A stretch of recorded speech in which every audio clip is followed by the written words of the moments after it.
सल्लल्लाहु अलैहि वसल्लम ने हर जिम्मेदार के नटों को, कुर्सियों को टाइट किया और इनकी हवा टाइट की और बतला दिया अल्लाहु अकबर लिकुल्लि गादिरिन लिवाउन यौमल क़ियामा। ऐ जिम्मेदारों, चाहे तुम जमात के जिम्मेदार हो, जमीयत के जिम्मेदार हो, मिल्ली तंजीमों के जिम्मेदार हो, गांव के अमीर हो, मस्जिद के सदर हो, सब सुन लीजिए। अल्लाह के नबी ने इरशाद फरमाया क़यामत के मैदान में जिसने जमात को धोखा दिया होगा, अपनी बाप की प्रॉपर्टी समझकर जमात का पैसा खाया होगा, मदरसे का पैसा खाया होगा, जमात की जमीन हड़प की होगी, कब्रिस्तान का खाया होगा, ईदगाह का खाया होगा, ये ऐसा बड़ा गद्दार है। अल्लाह के नबी ने फरमाया लिकुल्लि गादिरिन लिवाउन यौमल क़ियामा।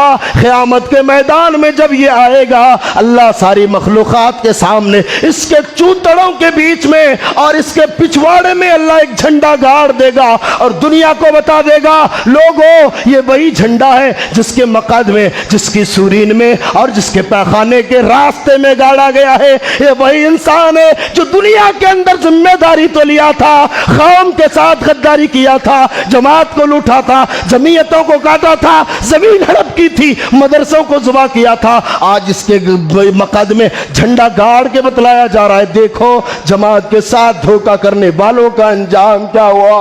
अल्लाह अकबर। लोगों कांप जाओ, एक घर में आते ही जरा ठहर जाओ और देख लो तो सही ये कौन सा मकाम है और कौन सी जिम्मेदारी हम अपने कंधों पे ले रहे। मेरे भाइयों, अगर किसी को बुरा लगे तो हट जाइए, सामने से मेरा काम है आईना दिखाना। अगर किसी को बुरा लगे तो सामने से हट जाए। मेरे भाइयों, हक बात बताना मेरा मकसद है। क्या मालूम कल मेरे जाने से पहले मौत हो जाए, अल्लाह मुझे पूछेगा मैंने तुम्हारे गाँव की दावतें खाई है, मैंने तुम्हें दावत हक